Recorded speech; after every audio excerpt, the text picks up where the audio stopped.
Oh,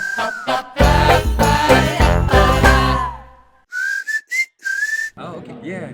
Well, I think there's a lot of competition in this space, and that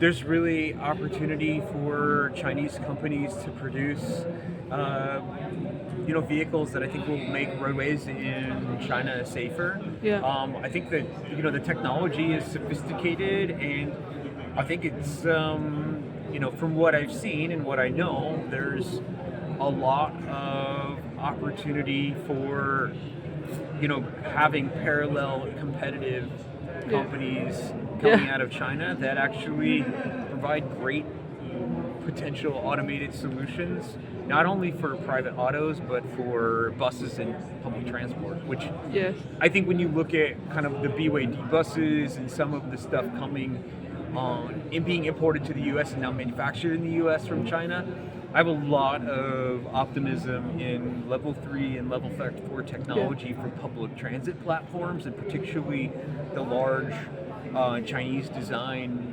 buses that are coming, and we have them in many American cities now. I haven't seen many Chinese cars in San Francisco just yet. I mean, I've seen a couple smaller BYD vehicles. Oh, BYD. But we have, they're actually manufacturing the BYD buses, I believe, in the Southwest in the United States.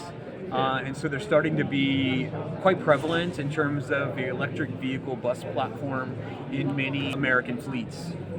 There's still a ways to go in terms of achieving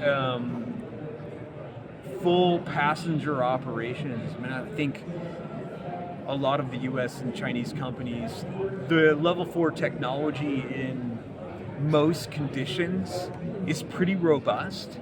I think the big challenge now is a sustainable business model. No one has really figured out how to make the math work in terms of having those platforms be a part of a profitable business, and that's the big challenge right now, is how to make the economics work in terms of fairly priced rides that actually pay back investors on the technology that's been developed. Yeah, I mean, the safety benefits of pursuing an automated fleet are hands down one of the single biggest reasons why we should and we need to pivot to getting humans out from behind the wheel, just from a safety standpoint, and we can actually make the case from an insurance and collision standpoint that there's many reasons why moving to a future where we don't have collisions would be positive. In terms of traffic management, I think, there's been a lot of discussion about whether or not we go from human-driven congestion to automated congestion. And I think that's a good question to ask. We don't want to move from one congested street to yet another vision of a robotic car congested street. And so I think the bigger question we have to ask is, do you want to really rethink platforms and think about autonomous single occupancy vehicle, thinking about shared vehicles, thinking about automated bus platforms, automated shuttles that can actually move more people efficiently, as opposed to single occupancy automation, which could just lead to the same amount of congestion going in the future. And I think the market is leaning towards fleet-based vehicles right now, but we're probably 5 to 7 years away from a market that has a little more proliferation of privately owned automated vehicles, and that's a future where congestion does increase. And so we have to start planning now so we don't end up with lots of congestion, reduced productivity, and just kind of the perpetuation of a lot of the traffic that exists in many of our US and Chinese cities. Your question is complicated, is a complicated one, so I'm going to have trouble getting it down to a reasonably short answer. In general, I think AI is getting to the point where, let's just call it 98, 99% of the situations that could be encountered in a human driving experience could be conducted by a computer. driving is a very mechanical function, and yes, while we can't predict every situation or every driving condition, generally we can automate software to actually accommodate those decisions. And I think you asked about reaction time, and I don't think that the question is less about reaction time and more about will the algorithm that is driving the vehicle know and respond to every condition that it's ever presented?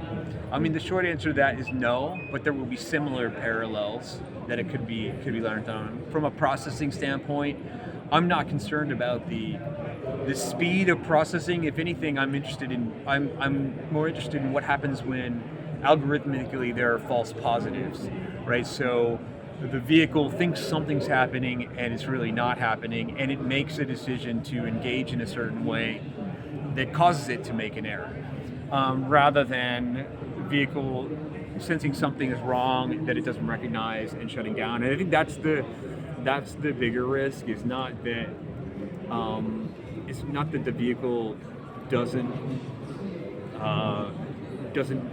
identify a situation.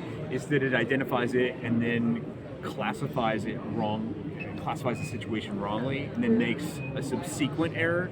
And this is just to kind of make it very clear, this is exactly what happened with the incident with cruise automation last October. Was the vehicle classified a situation where a pedestrian was trapped under a vehicle as a sensor failure and not a pedestrian trapped underneath a vehicle, and therefore made a decision to back up again over the pedestrian as opposed to just stop. And so it was the vehicle did as it was trained. It responded quickly in doing so, but it was actually just an error because of a false positive. Megatrends. One is the big in many markets we have a shrinking of vehicles, so a lot of potential markets are going to see smaller human-driven vehicles that are electric. And so this idea of personal or mini transportation, I mean, that's a big trend right now in Europe, and it's going to, I believe, in certain U.S. cities and Chinese cities, it's going to be a continued trend to see shrinking vehicles that are more affordable for people kind of that couldn't ever afford a vehicle.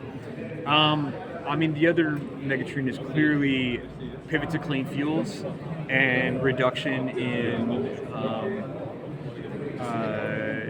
fossil fuel-based vehicles. And I think if we follow the kind of the math there, it's like the Chinese companies are extremely competitive in this space and will continue to take market share away from U.S. companies. It's but I think there's a lot of